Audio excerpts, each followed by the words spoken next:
এটা কি 21শে জানুয়ারি রোখার জন্য 1000 টাকা করে দিচ্ছে মানুষকে?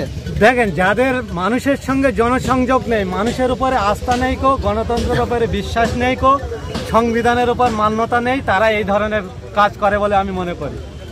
আমরা জানি জাতীয় খেলা লেভেল হচ্ছে ফুটবল খেলা, সেখানে মানুষ এতটাই আগ্রহশীল নিজের কাজকর্ম ছেড়ে দিয়ে ফুটবল খেলা দেখতে যায়। তৃণমূল কংগ্রেস বা ওই যে এমএলএর কথা বলছেন, ওনার দলে এতই ভাঁটা পড়ে গেছে জুয়ার আনার জন্য, কিছুদিন আগে অভিষেক বন্দ্যোপাধ্যায়ের মতন মানুষকে নবজোয়ার করতে হয়েছিল, আর আজকের খেলার মাঠ ভরানোর জন্য 1000 টাকা দিতে হচ্ছে। আগামী দিনে দেখুন না গণতন্ত্র প্রক্রিয়ায় ওই ধরনের এমএলএদেরকে কি অবস্থা করে। সবে তো ভারতের আইন ব্যবস্থা এবং সংবিধান তানাকে নোটোরিয়াস ক্রিমিনাল বলে আখ্যা দিয়েছেন। ওই ক্যানিং পূর্বের মানুষ কি আখ্যা দেয় সেটা দেখার জন্য গোটা বাংলার মানুষ জেগে আছে। আরাবুল অ্যাকচুয়ালি প্রথম যখন সকালবেলা আমাদের ছেলেপিলে আইএসএফের ক্যান্ডিডেট বা টোটাল যা ছেলেপিলে সব এসেছিলো, আমরা জানি 144 যারা ছিল, কিন্তু 144 যারা আমরা মেনে আমরা সাইডে ছিলাম, ছেলেপিলে একটা আনন্দ হিসেবে আমরা ছিলাম, কোনো ঝুট ঝামেলার মধ্যে পড়বো না বলে বা ঝুট ঝামেলা করবো না বলে আমরা সেই জায়গায় ছিলাম। নিরপেক্ষে ভোট গোনানো হবে সেই আশাবাদী আমরা ছিলাম, তাই সেই আশাবাদী সেইভাবেই ভোট গোনানো চলেছে বা হয়েছে, আমরা জয়যুক্ত হয়েছি। কিন্তু সকালবেলা আরাবুলের ছেলে হাকিবুল ওর মানে গাড়ি নিয়ে এসছে, দুটো ভ্যান নিয়ে এসছে। একটা ভ্যান আমাদের আইএসএফের ছেলেরা যখন ধরেছে তখন ওই ভ্যানটা পিছিয়ে চলে গেছে। তাহলে এখানে বোঝা গেছিল যে আজকেরও আইএসএফের ওপরে তাণ্ডব চালাতে আরাবুলের ছেলে গুন্ডা বাহিনী নিয়ে এসেছিলো। তা সেটা আজকের আইএসএফের ছেলেরা প্রমাণ দিয়েছে এবং সেটা পুলিশ প্রশাসন থেকে আমাদের এই জয়যুক্তটা মুখের সামনে বা চোখের সামনে আমাদের প্রমাণটা দিয়েছে। কতটা খুশি মানে এই তো দেখতে পাচ্ছ, তো মিডিয়াটা ঘোরালে বুঝতে পারা যাবে। প্রচুর খুশি গ্রামের মা বোনেরা বা বাপরা, দাদারা, ভাইয়েরা সবাই খুশি, ভাঙড়বাসী খুশি, শান্তিপূর্ণভাবে গোনানো হয়েছে, এটাই সকলের কাছে খুশি। আমার নাম মোহাম্মদ কাদের আলী মোল্লা। ব্যাপারটা কিছুটা হলেও হয়তো অনুধাবন করতে পেরেছে। সিঙ্গেল বেঞ্চে আমাদেরকে প্রোগ্রামের রেস্ট্রিকশন দিয়ে কিছু সংখ্যা ঠিকঠাক করে দেওয়ার পরেও ভিক্টোরিয়া হাউসের সামনে করার জন্য বলেছিল। তারপরে এই রায়কে চ্যালেঞ্জ করে রাজ্য সরকার ডিভিশন বেঞ্চে গিয়েছে। মানে এদের লক্ষ্য একটাই ছিল যে আমাদেরকে প্রোগ্রাম করতে দেবে না কলকাতাতে। অবশেষে আমাদের যারা উকিল ছিলেন তাদের ওরকম মনোভাবে আমরা কলকাতায় প্রোগ্রাম করতে পারছি, যদিও যে জনসংখ্যা রেস্ট্রিকশন আছে সেটা আমাদের মানতে হবে। আমরা নেতাজি ইন্ডোর স্টেডিয়ামে আমরা 2:30 থেকে 4:30 পর্যন্ত প্রোগ্রাম করছি। যদিও সরকার পক্ষ এক প্রকার চাপ দিয়েছিল 4টে থেকে 6টা করতে হবে, অনেক কিছু হয়েছে। অ্যাডভোকেট জেনারেলকে দাঁড় করিয়ে দিয়েছিল। একটা পার্টির প্রতিষ্ঠা দিবস হবে, সেখানে অ্যাডভোকেট জেনারেলকে দাঁড় করিয়ে দিয়েছিল। সে প্রসঙ্গে যাচ্ছি না।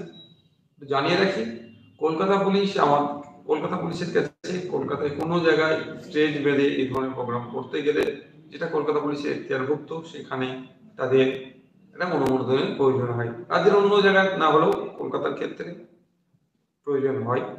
অনুমোদনের জন্য যে ফর্ম বা ফরম্যাট আছে সেই মতো আমরা অ্যাপ্লিকেশন করেছিলাম, কিন্তু আমাদেরকে অনুমোদন দিচ্ছে না বা হ্যানা করছে না, সেই জন্য আমরা রিমাইন্ডার দিয়েছিলাম। অবশেষে তারা ডিনাই করেছে। সেটাকে চ্যালেঞ্জ জানিয়ে আমরা সিঙ্গেল বেঞ্চে গিয়েছিলাম। সিঙ্গেল বেঞ্চের পক্ষ থেকে কিছু নির্দেশিকা দিয়েছিল, গাইডলাইন দিয়েছিল, গাড়ির সংখ্যা, জনগণের সংখ্যা দিয়েছিল, সেটাকে আমরা মেনে নিয়েছিলাম। তবে ডিভিশন বেঞ্চে রাজ্য সরকার যায়, ডিভিশন বেঞ্চে গিয়ে আপনার সেই গাড়ির সংখ্যা এবং জনসংখ্যা লিমিটেশন রেখেই ওটা নেতাজি ইন্ডোর স্টেডিয়ামে দিয়েছি। নেতাজি ইন্ডোর স্টেডিয়াম একটা ঐতিহাসিক জায়গা। আমাদের দীর্ঘদিনের একটা ইচ্ছে ছিল যে নেতাজি ইন্ডোর স্টেডিয়ামে আমরা প্রোগ্রাম করব। তবে হ্যাঁ, 1000 লোককে নিয়ে নয়, ওখানে প্রায় 12,000-এর ক্যাপাসিটি আছে। কিন্তু এত ভাড়া ওখানে, বা আমরা যখনই যাই সেই অর্থে আমাদেরকে ওখানে অ্যালাউ করে না। প্রোগ্রাম হয়েছে অনেক রকম থাকে, পেন্সিল বুকিং ও নিলেও সেই রকম ঠিকঠাক হয় না। ফলে একটা কিন্তু কোর্ট অর্ডারে আমরা নেতাজি ইন্ডোর স্টেডিয়ামটা পাচ্ছি, যেটা প্রায় 4.5-5 লাখ টাকা শুনেছি নাকি ভাড়া নেয়, সেটা একদমই বিনামূল্যে আমরা পাচ্ছি। এটা আমাদের একটা বড় জয় যে দীর্ঘদিনের একটা আশা ছিল নেতাজি ইন্ডোর স্টেডিয়ামে আমরা আইএসএফ এর প্রোগ্রাম করব। সরকারি প্রতিষ্ঠানগুলোকে তো কুক্ষিগত করে রেখে দিয়েছে তৃণমূল কংগ্রেস। আইএসএফ এর প্রোগ্রাম দেখলে অনেক ক্ষেত্রে বাতিল করে দেয়, যাই না। তো এটা কোর্টের কাছ থেকে মাধ্যমে আমরা পেয়েছি, কোর্ট অর্ডার করেছে বলেই আমরা পেয়েছি, তা আবার বিনামূল্যে। এটা আমাদের জন্য একটা বড় পাওনা। সে বিষয় থেকে সরে আসি। আগামীকাল আমাদের পার্টির ৪র্থ বার্ষিকী প্রতিষ্ঠা দিবস আমরা উদযাপন করব। যেহেতু একটা লিমিটেশন দিয়েছে, কোর্টের বাউদ্ধে আমরা কেউ নয়, সেই ক্ষেত্রে আমাদের কোর্টের অর্ডারকে আমাদের মান্যতা দিতে হবে।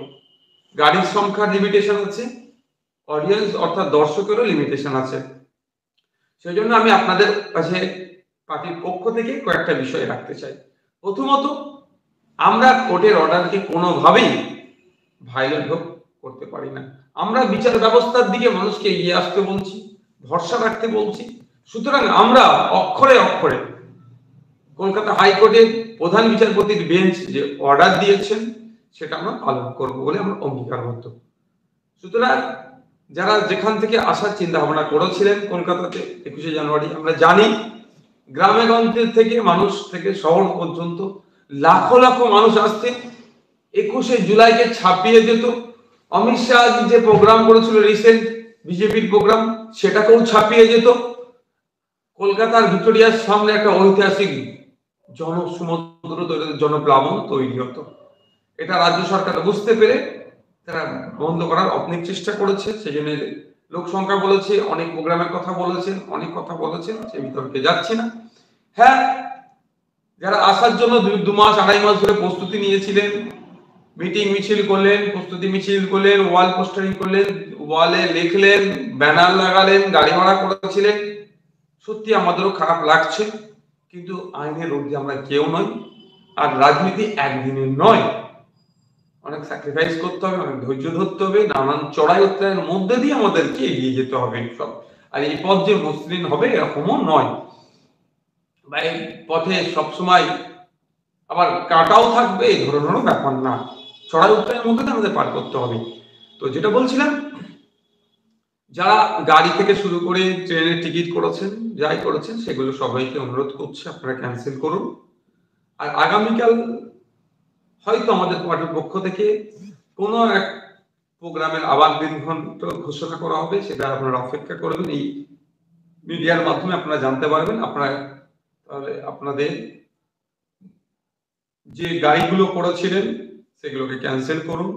যারা দূর থেকে আসছেন, ট্রেনের টিকিট রিজার্ভ করেছিলেন, সেগুলোকে আপনাদের অনুরোধ করছি আপনারা ক্যান্সেল করুন। এর পরিবর্তে আপনারা আগামীকাল বুথে বুথে 21শে জানুয়ারি পার্টির প্রতিষ্ঠা দিবস উদযাপন করুন। বুথে বুথে পার্টির ফ্ল্যাগ হোস্টিং করুন, মিটিং করুন। আপনার কোথায় কোথায় পার্টির ফ্ল্যাগ হোস্টিং করবেন সেটা যেমন থাকলো, সাথে সাথে সেন্ট্রালি আমরা যে প্রোগ্রামটা ওই যেহেতু আমাদের লিমিটেশন করে দিয়েছে কোর্টের পক্ষ থেকে নেতাজি ইন্ডোর স্টেডিয়ামে, আমরা অবশ্যই 1000-এর নিচেই লক্ষ্যে রাখবো, 1000-এর মধ্যে যাব না। তো ওটা লাইভ আমরা দেখাবো। আপনারাও বুথে বুথে এলাকায় এলাকায় ব্যবস্থা করুন। অনেক জায়গায় মনিটর দেয়, ব্লুটুথ টিভি দেয়, বা বিভিন্ন ভাবে যে পর্দার মাধ্যমে এই বক্তব্যটাকে এই চ্যানেলগুলোর মাধ্যমে আপনারা দেখানোর জন্য ব্যবস্থা করুন। কোথায় কিভাবে করবেন আপনাদের যে লোকাল নেতৃত্বরা আছে তাদের সাথে আলোচনা করেই আপনারা করবেন। কোন রকম বিশৃঙ্খলায় কেউ পা দেওয়ার প্রয়োজন নেই। আমাদের পার্টি সমাজ ব্যবস্থা পরিবর্তনের জন্য রাজনীতির ময়দানে এসেছে, হিংসা বিদ্বেষকে মুছে দেওয়ার জন্যই রাজনীতির ময়দানে এসেছে। সুতরাং আমাদের কার্যকলাপ সবসময় শৃঙ্খলা পরায়ণ, শৃঙ্খলাবদ্ধ হয়ে যেমন করেছি আগামী দিনেও আমরা করব।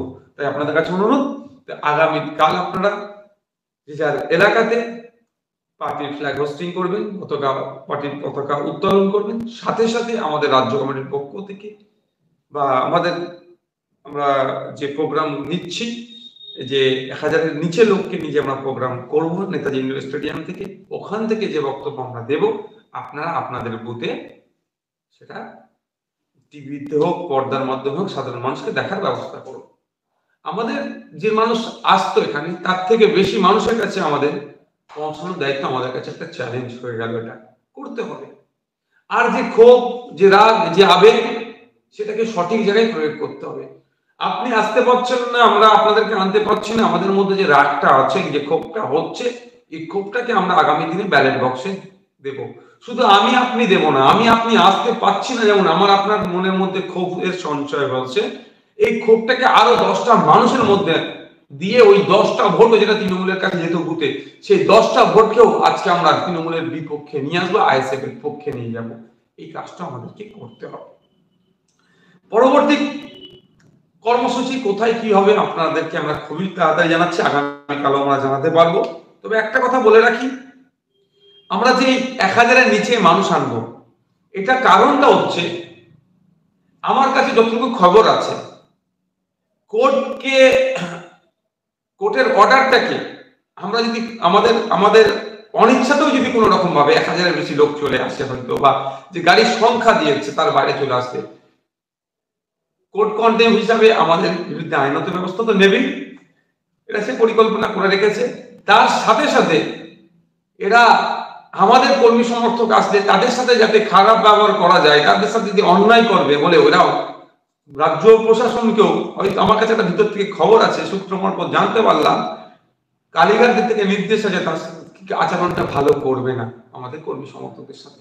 সুতরাং আমাদের কর্মী সমর্থক, আমাদের আবেগ, আমাদের ভালোবাসা, আমাদের কর্মীর ঊর্ধ্বে আমরা কাউকে প্রাধান্য দিনে আমাদের সবার ঊর্ধ্বে আমাদের কর্মীদের কথা ভাবি, সেটা আমাদেরকে মাথায় রাখতে হচ্ছে। গত বছর যেভাবে আমাদের কর্মীদেরকে অত্যাচার করা ছিল, আমাদেরকে জেলে রেখেছিল, পুলিশ একটা শান্তিপূর্ণ নিরস্ত্র মিটিংকে যেভাবে বানচাল করেছিল, তো এই আগামীকালেরও একটা তারা ওই ধরনের প্রোগ্রাম, ওই ধরনের মন মানসিকতা করে রেখেছে বলে আমার কাছে সূত্র মারফত খবর এলো, আমাদের কাছে সূত্র মারফত আমরা জানতে পারলাম যে এই ধরনের একটা হতে পারে।